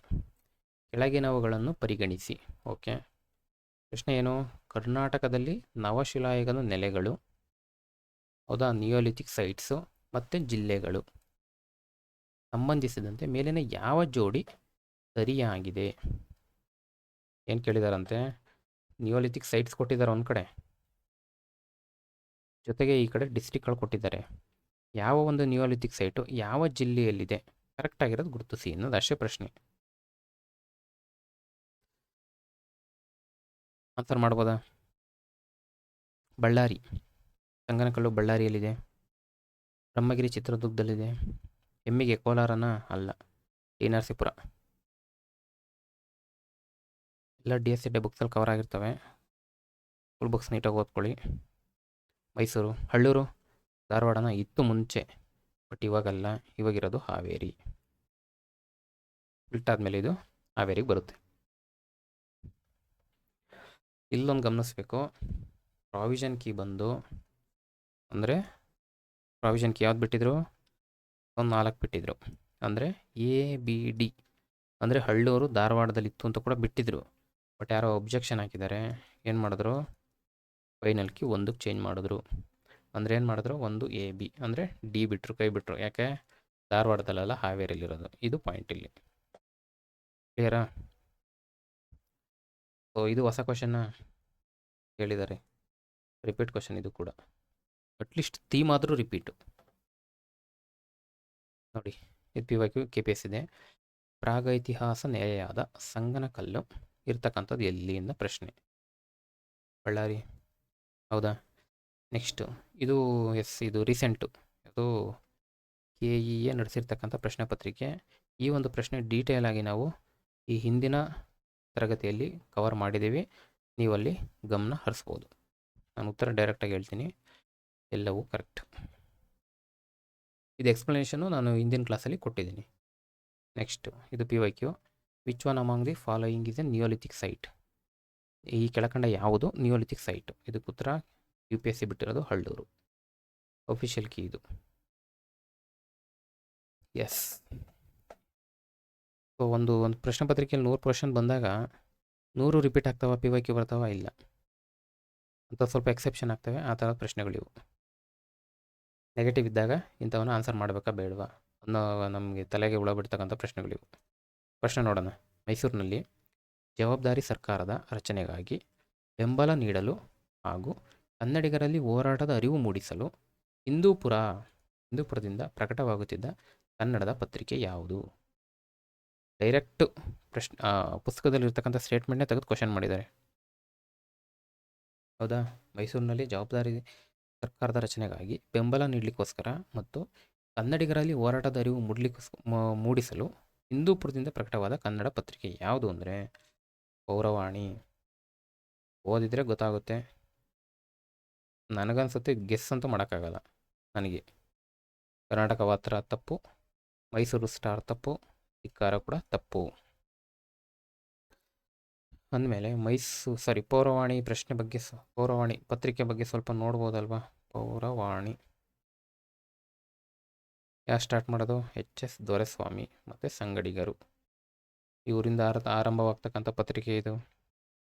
ಯಾವ ಸಂದರ್ಭ? ಇಲ್ಲೇ ಹೇಳ್ಬಿಟ್ಟಿದ್ದಾರೆ. ಮೈಸೂರಿನ ಜವಾಬ್ದಾರಿಯುತ ಸರ್ಕಾರ ಯಾವಾಗ? 1947 ಆ ಟೈಮ್ನಲ್ಲಿ, ಆ ಸಂದರ್ಭದಲ್ಲಿ ಸ್ವಾತಂತ್ರ್ಯ ಹೋರಾಟದ ಸಂದರ್ಭದಲ್ಲಿ ಆಗಿದ್ದು. ಅಂದರೆ 1947 ಆಸುಪಾಸಲ್ಲಿ ಈ ಒಂದು ಪತ್ರಿಕೆ ಜನ್ಮ ತಗೊಳ್ಳುತ್ತೆ. ಎಲ್ಲಿಂದಷ್ಟು ಆರಂಭ ಆಯಿತು? ನೆಕ್ಸ್ಟ್ ಪ್ರಶ್ನೆಯಲ್ಲಿ ಬರ್ಬೋದು. ಎಲ್ಲಿಂದ ಆರಂಭ ಆಯಿತು? ಯಾವ ಸಂದರ್ಭದಲ್ಲಿ ಪತ್ರಿಕೆ ಬಂತು? ಯಾರು ಬಂದರು? ಪತ್ರಿಕೆ ಯಾವುದು? ಹೌದಾ? ಯಾವುದೋ ಒಂದು ಹೊಸ ಪ್ರಶ್ನೆ ಬಂದಾಗ ಅದು ಸ್ವಲ್ಪ ದಿನ ಟ್ರೆಂಡಲ್ಲಿ ಇರ್ತದೆ. ಹಾಗಾಗಿ ಸ್ವಲ್ಪ ಸೂಕ್ಷ್ಮವಾಗಿ ನೋಡ್ಕೋಬೇಕು. ಅದೇ ಥರ ಮೈಸೂರು ಸ್ಟಾರ್ ಮತ್ತು ಕರ್ನಾಟಕ ವಾರ್ತಾ ಇವೆರಡು ಪತ್ರಿಕೆಗಳ ಬಗ್ಗೆನೂ ಸ್ವಲ್ಪ ನೋಡ್ಕೊಳ್ಳಿ. ಧಿಕ್ಕಾರದ ಬಗ್ಗೆನೂ ನೋಡ್ಕೊಳ್ಳಿ. ಆ್ಯಕ್ಚುಲಿ ಇದು ಯಾವುದು? ಮೈಸೂರು ಸ್ಟಾರ್ ಬಂದು ಯಜಮಾನ್ ವೀರಸಂಗಪ್ಪ ಅಂತ. ವೀರಸಂಗಪ್ಪ ಇವರು ಆರಂಭ ಮಾಡೋ ಪತ್ರಿಕೆ ಇದು. ಯಾಕೆ? ಇದರಲ್ಲಿ ಸ್ವಲ್ಪ ಏನೋ ಈ ವೀರಶೈವರ ವಾದ ಮಂಡಿಸ್ಲಿಕ್ಕೋಸ್ಕರ ಆರಂಭ ಮಾಡಿದ್ರು ಅಂತ ಹೇಳ್ತಾರೆ. ಯಾಕೆ? 1891ರಲ್ಲಿ ಜನಗಣತಿ ನಡೆಸ್ತಾರೆ. ಎಲ್ಲಿ? ಮೈಸೂರಲ್ಲಿ. ಆ ಜನಗಣತಿಯಲ್ಲಿ ಏನು ಮಾಡ್ತಾರೆ? ವೀರಶೈವರನ್ನ ಶೂದ್ರರು ಅಂತ ಕರೆದಿರ್ತಾರೆ. ಅದನ್ನು ವಿರೋಧಿಸಿ ಈ ಒಂದು ಪತ್ರಿಕೆ ಆರಂಭ ಆಗ್ತದೆ ಅಂತ ಬುಕ್ಕಲ್ಲಿರ್ತಕ್ಕಂಥ ಮಾಹಿತಿ. ಹಾಗಾಗಿ ಮೈಸೂರು ಸ್ಟಾರ್ ಪತ್ರಿಕೆನೂ ಸ್ವಲ್ಪ ನೋಡಿ. ಇದಕ್ಕೆ ಇನ್ನೂ ಒಂದು ಕರಿತಿದ್ರು, ಹಿಂದುಳಿದ ವರ್ಗಗಳ ಧ್ವನಿ.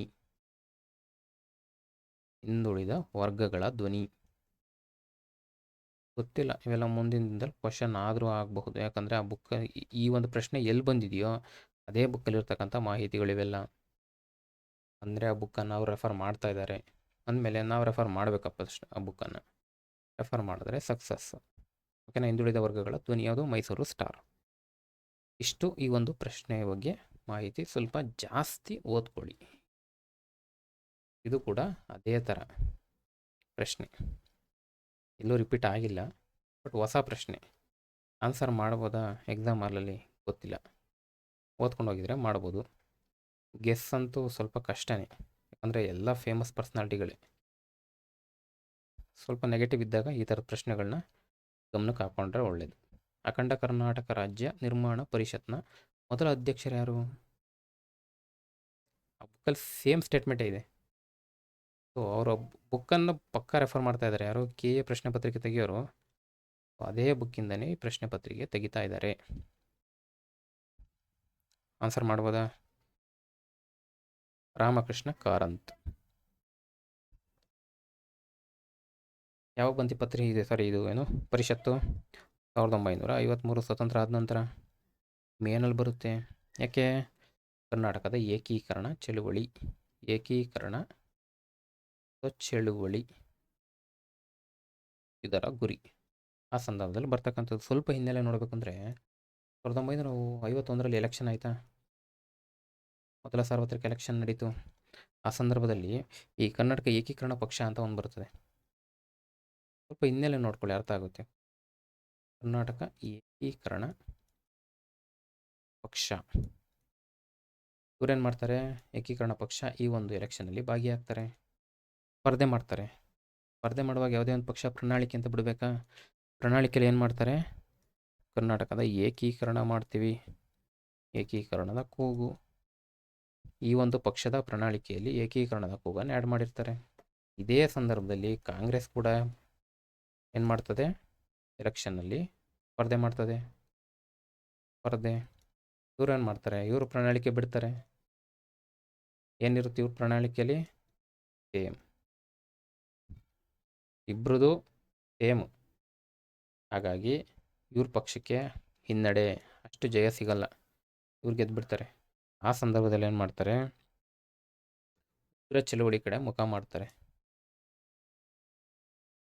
ಉಗ್ರ ಚಳುವಳಿಯ ಮನೋಭಾವದೊಂದಿಗೆ ಬರ್ತಕ್ಕಂಥ ಏನು ಒಂದು ಸಂಸ್ಥೆ, ಮನೋಭಾವದೊಂದಿಗೆ ಬರ್ತಕ್ಕಂಥ ಸಂಸ್ಥೆನೇ ಅಖಂಡ ಕರ್ನಾಟಕ ರಾಜ್ಯ ನಿರ್ಮಾಣ ಪರಿಷತ್. ಇಷ್ಟನ್ನು ಯಾಕೆ ನೋಡಿದೆ ನಾನು? ಏನೋ ಎಕ್ಸಾಮ್ ಹಾಲಲ್ಲಿ ನಾನು ಈ ಪ್ರಶ್ನೆಯನ್ನು ರಿವಿಷನ್ ಮಾಡದೆ ಹೋದರೂ ಕೂಡ ಈ ಒಂದು ಕತೆ ಆದರೂ ನೆನಪಿರುತ್ತಾ? ಪ್ರಶ್ನೆ ನೋಡ್ತಿದ್ದಂಗೆ ಗೊತ್ತಿಲ್ಲ ಮುಂದಿನ ದಿನದಲ್ಲಿ ಇದೇ ಕ್ವಶನ್ ಬರುತ್ತಾ, ಈ ಹಿನ್ನೆಲೆ ಮೇಲೆ ಕ್ವಶನ್ ಬರ್ತದಾ? ಹಾಗಾಗಿ ಸ್ವಲ್ಪ ಹಿನ್ನೆಲೆ ನೋಡಿಕೊಂಡ್ರೆ ಪ್ರಶ್ನೆ ಜಾಸ್ತಿ ದಿನ ನೆನಪುಳಿಯುತ್ತೆ. ಕ್ಲಿಯರ್ ಆಯಿತಾ?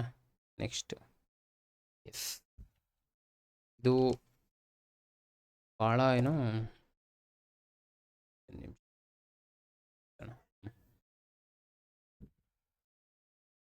ಎಸ್, ಡೈರೆಕ್ಟಾಗಿ ಪ್ರಶ್ನೆ ಬರೋಣ. ಏನು ಭಾಳ ಸಲ ರಿಪೀಟ್ ಆಗಿದೆ, ಇದೇನು ಹೊಸ ಕ್ವಶನ್ ಅಲ್ಲ. ಈ ಹಿಂದೆ ನೋಡಿದ್ವಲ್ಲ 2 ಕ್ವಶನ್ ಸ್ವಲ್ಪ ಹೊಸ ಕ್ವಶನು, ಬಟ್ ಇದು ಆ ಥರದಲ್ಲ. ಏನು ಸಂಸ್ಥೆಗಳು ಅಥವಾ ಕಾಯ್ದೆ ಅಂದರೆ ಯಾಕೆ ಈ ರೀತಿಯಿಂದ ಕಾಯ್ದೆ? ಇನ್ನೊಂದು ಸ್ಥಾಪನೆ ಯಾವ ವರ್ಷದಲ್ಲಿ ಆಯಿತು? ಒಂದು ಅಸೋಸಿಯೇಷನ್ ಅಥವಾ ಆ್ಯಕ್ಟು ಯಾವ ವರ್ಷದಲ್ಲಿ ಎಸ್ಟಾಬ್ಲಿಷ್ಮೆಂಟ್ ಆಯಿತು ಅಂತ. ಇಂಡಿಯನ್ ಅಸೋಸಿಯೇಷನ್ ಭಾಳ ಸರಿ ಪ್ರಶ್ನೆ ರಿಪೀಟ್ ಆಗಿದೆ, ಆ್ಯಡ್ ಮಾಡಿದ್ದೀನಿ. ಮದ್ರಾಸ್ ಮಹಾಜನ ಸಭಾ, ಎಸ್. Bombay presidency S. ಇದೊಂದು ಸ್ವಲ್ಪ ಏನೋ ಡಿಫ್ರೆಂಟ್ ಆಗಿರೋದು ಆ್ಯಡ್ ಮಾಡಿದ್ದಾನೆ. ಬಟ್ ಈ 3 ನಮಗೆ PYQ ಕವರ್ ಆಗಿರೋದ್ರಿಂದ ಈ ಪ್ರಶ್ನೆಗೆ ಆನ್ಸರ್ ಮಾಡಲಿಕ್ಕೆ ನಮಗೆ ಮಾಹಿತಿ ಸಾಕು. ಡೈರೆಕ್ಟಾಗಿ ಉತ್ತರ ಬರ್ತೀನಿ, ಯಾಕಂದರೆ PYQ ತುಂಬ ಇದ್ದಾವೆ. ಈ ಕ್ಲಾಸಲ್ಲಿ ಮುಗಿಸ್ಬಿಡ್ತೀನಿ ಪೇಪರ್. ಸೊ ಏನು ಹೇಳ್ತಿದ್ದಾನೆ? ಇಂಡಿಯನ್ ಅಸೋಸಿಯೇಷನ್ ಬಂದು 2 1876, ಬಿಗೆ 3 ಮಹಾಜನ ಸಭಾ 84, ನೆಕ್ಸ್ಟ್ C1 ಬಾಂಬೆ 1885 ಅಂದಮೇಲೆ ಇದಾಗ್ತದೆ. ಹೌದಾ? ಇಂಡಿಯನ್ ಅಸೋಸಿಯೇಷನ್ ಯಾರು ಸ್ಥಾಪನೆ ಮಾಡ್ತಕ್ಕಂಥದ್ದು? ಸಾರಿ, ಇಂಡಿಯನ್ ಅಸೋಸಿಯೇಷನ್ 1876 ಇಲ್ಲೇ ಬರೆಯೋಣ.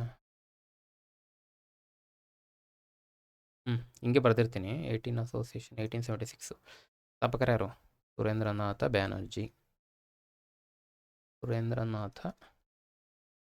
ಬ್ಯಾನರ್ಜಿ ಜೊತೆಗೆ ಆನಂದ ಮೋಹನ ಬೋಸ್. ನೆನ್ಪಿಟ್ಕೊಳ್ಳಿ, ಭಾಳ ಕ್ವಶನ್ ರಿಪೀಟ್ ಆಗಿದೆ. ಅದಕ್ಕೋಸ್ಕರ ಬರಿತಾ ಇದ್ದೀನಿ ಇದನ್ನು. ತಗೋತೀನಿ ಮುಂದೆ ಎಲ್ಲ ಪ್ರಶ್ನೆ ಪತ್ರಿಕೆಗಳು. ಇಂಡಿಯನ್ ಅಸೋಸಿಯೇಷನ್ನು 1876, ಸ್ಥಾಪಕರು ಸುರೇಂದ್ರನಾಥ್ ಬ್ಯಾನರ್ಜಿ ಮತ್ತು ಆನಂದ್ ಮೋಹನ್ ಬೋಸ್. ನೆಕ್ಸ್ಟು ಮದ್ರಾಸ್ ಮಹಾಜನ್ ಸಭಾ ಎಷ್ಟರಲ್ಲಿ? 1884. ಯಾರು ಸ್ಥಾಪಕರು? M Veeraraghavachari Raghavachari, G Subramania Iyer, ಆನಂದಾಚಾರ್ಲು,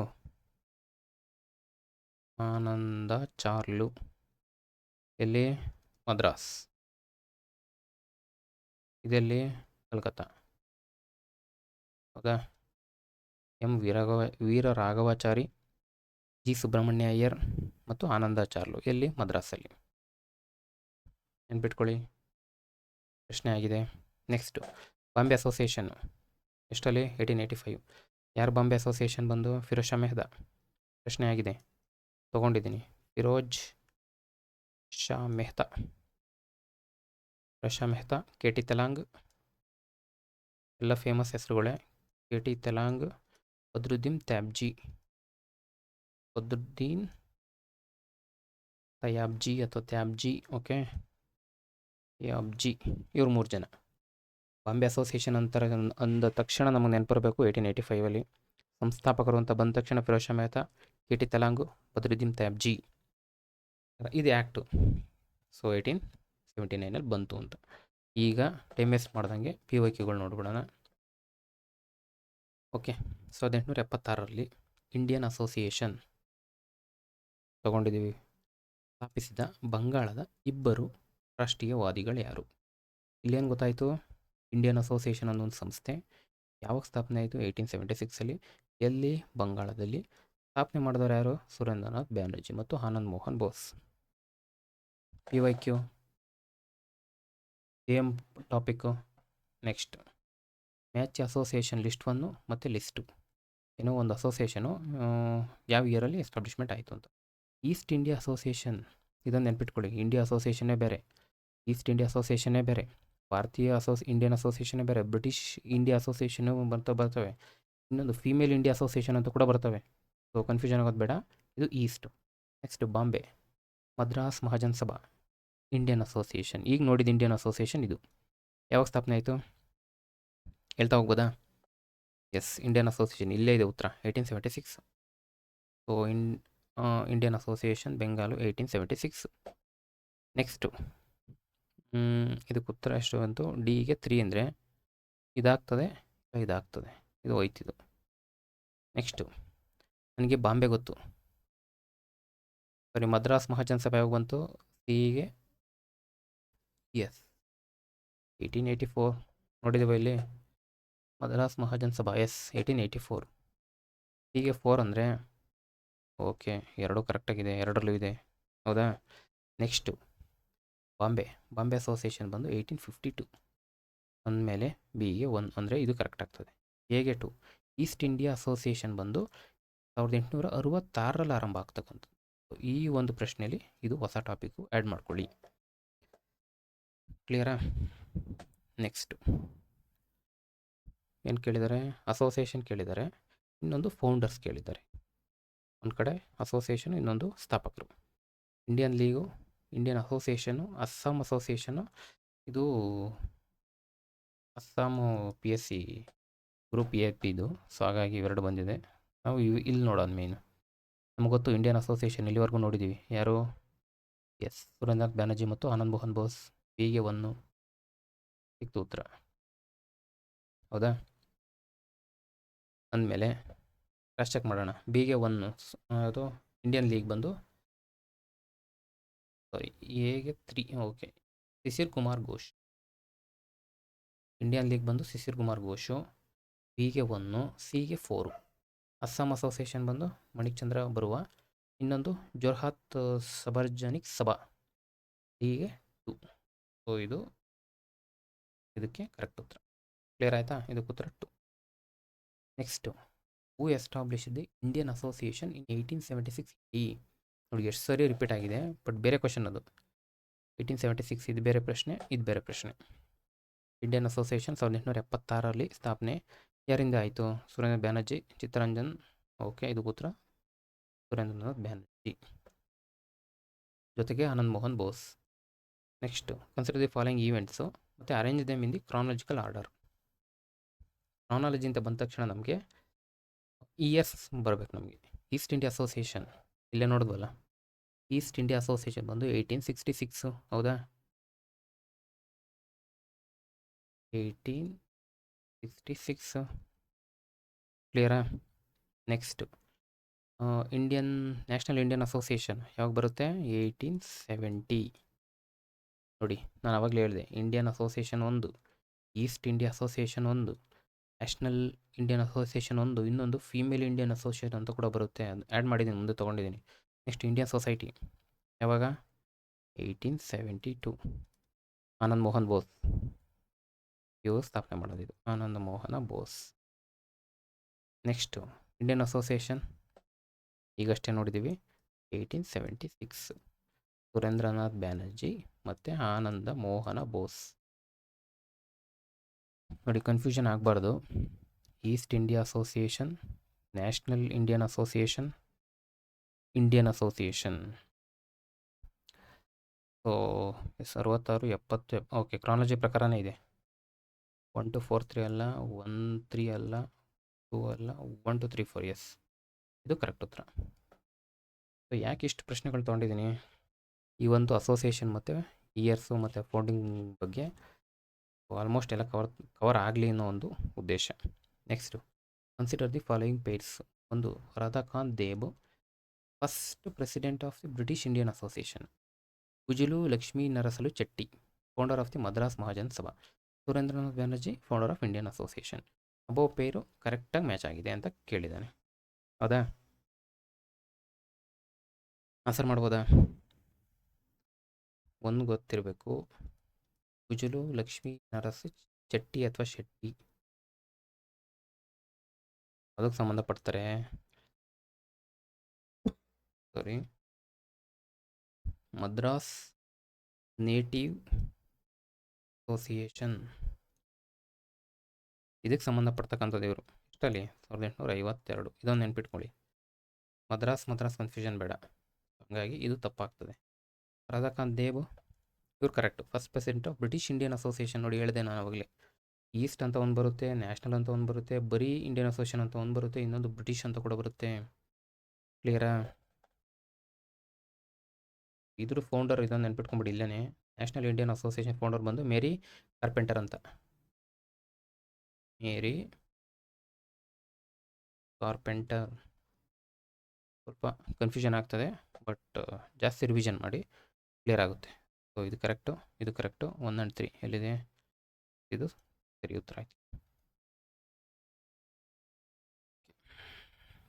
following statement about Indian association 1876 not correct. ಡೈರೆಕ್ಟಾಗಿ ಕೂತ್ಕೊತೀನಿ, ಇದು ತಪ್ಪು. ಯಾಕೆ? ಇಟ್ ಡಿಡ್ ನಾಟ್ ಅಲ್ಲ, ಚಾರ್ಜ್ ಮಾಡಿದ್ರು. Charge any membership fee for the poor people ಅಂದರೆ ಏನು ಹೇಳಿದ್ದಾನೆ? ಮೆಂಬರ್ಶಿಪ್ ಫೀಸು ತೊಗೋತಿರ್ಲಿಲ್ಲ ಅಂತ ಇದು, ಬಟ್ ರಿಯಾಲಿಟೀಲಿ ತೊಗೋತಿದ್ರು. ಹಾಗಾಗಿ ಈ ಸ್ಟೇಟ್ಮೆಂಟ್ ತಪ್ಪು. ಬೇರೆ ನೋಡೋಣ. ಇಲ್ಲಿರೋದು ನಾಟ್ ಕರೆಕ್ಟು, ಹಾಗಾಗಿ ಇದು ತಪ್ಪು. So it aimed at creating the strong public opinion in the country on the political questions and the unification of Indian people under the common political program. Correct. Next, C, branches were opened. Branches were opened in the towns and villages of Bengal, in many towns outside the Bengal. Correct. It was led by Surendranath Banerjee, Ananda Mohan Bose. ಹೌದಾ? ಇದೊಂದು ಸ್ವಲ್ಪ extra ಏನು notes, ಯಾಕಂದರೆ ಈ ಮಾಹಿತಿ ಒಂದು ಸಿಕ್ತು, ಇಲ್ಲಿ ಈ ಮಾಹಿತಿ ಒಂದು ಸಿಕ್ತು, ಜೊತೆಗೆ ಇದು ಕೂಡ ಮಾಹಿತಿ ಇದೆ. ಸೊ ಇಂಡಿಯನ್ ಅಸೋಸಿಯೇಷನ್ ಬಗ್ಗೆ ಕಂಪ್ಲೀಟ್ ಮಾಹಿತಿ. Among the following took the lead in organising the women's Indian association. ನೋಡಿ, ಆಗಲೇ ಹೇಳಿದೆ ನಿಮಗೆ, ವುಮೆನ್ ಇಂಡಿಯನ್ ಅಸೋಸಿಯೇಷನ್ 1917ರಲ್ಲಿ ಲೀಡ್ ಅಥವಾ ಏನು ಮುನ್ನಡೆಸೋರು ಯಾರು ಅಂತ ಪ್ರಶ್ನೆ. ನೆನ್ಪಿಟ್ಕೊಳ್ಳಿ, ಮಾರ್ಗರೆಟ್ ಕಸಿನ್ಸ್ ಇದಕ್ಕೆ ಉತ್ತರ. ಈಗಷ್ಟೇ ನೋಡ್ದು, ನ್ಯಾಷನಲ್ ಇಂಡಿಯನ್ ಅಸೋಸಿಯೇಷನ್ನು ಮೇರಿ ಕಾರ್ಪೆಂಟರ್, ಫೀಮೇಲ್ ಅಥವಾ ವುಮೆನ್ಸ್ ಇಂಡಿಯನ್ ಅಸೋಸಿಯೇಷನ್ ಬಂದು ಮಾರ್ಗರೆಟ್ ಕಸಿನ್. ನೆಕ್ಸ್ಟ್ ಹೊಂದಾಣಿಕೆ ಅಲ್ಲದ್ದು, ಸರಿಯಾಗಿ ಯಾವುದು ಹೊಂದಾಣಿಕೆ ಅಲ್ಲ ಅಂದರೆ ತಪ್ಪು ಯಾವುದು? ಹೌದಾ? ಬಾಲಗಂಗಾಧರ ತಿಲಕ್ ಬಾಂಬೆ ಅಸೋಸಿಯೇಷನು, ಮೇರಿ ಕಾರ್ಪೆಂಟರ್ ನೋಡಿ ಇಲ್ಲಿ ಹೇಳಿದೆ ಒಂದು ಪಾಯಿಂಟು. ನ್ಯಾಷನಲ್ ಇಂಡಿಯನ್ ಅಸೋಸಿಯೇಷನು ಮೇರಿ ಕಾರ್ಪೆಂಟರು. ಎಸ್, ಮೇರಿ ಕಾರ್ಪೆಂಟರ್ ಬಂದು ನ್ಯಾಷನಲ್ ಇಂಡಿಯನ್ ಅಸೋಸಿಯೇಷನ್. ನನಗೆ ಆ ಪಾಯಿಂಟ್ ಸಿಕ್ಕಿದ್ದು ಈ ಪ್ರಶ್ನೆ ಪತ್ರಿಕೆ ನೋಡಿದ ಮೇಲೇ. ಇದು ಕರೆಕ್ಟು.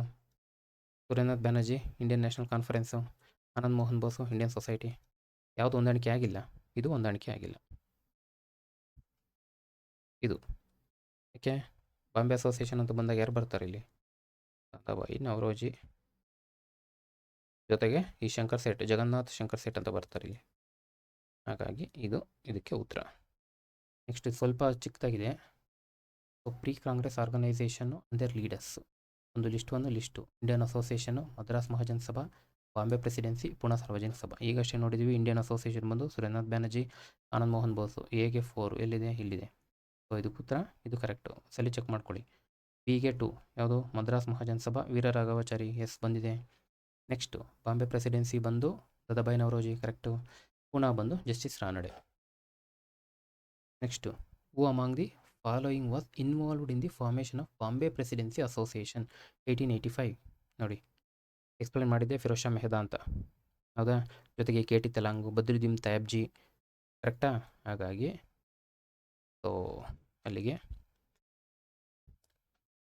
ಓಕೆ, ಇಲ್ಲಿಗೆ GTTC ಇರ್ತಕ್ಕಂಥ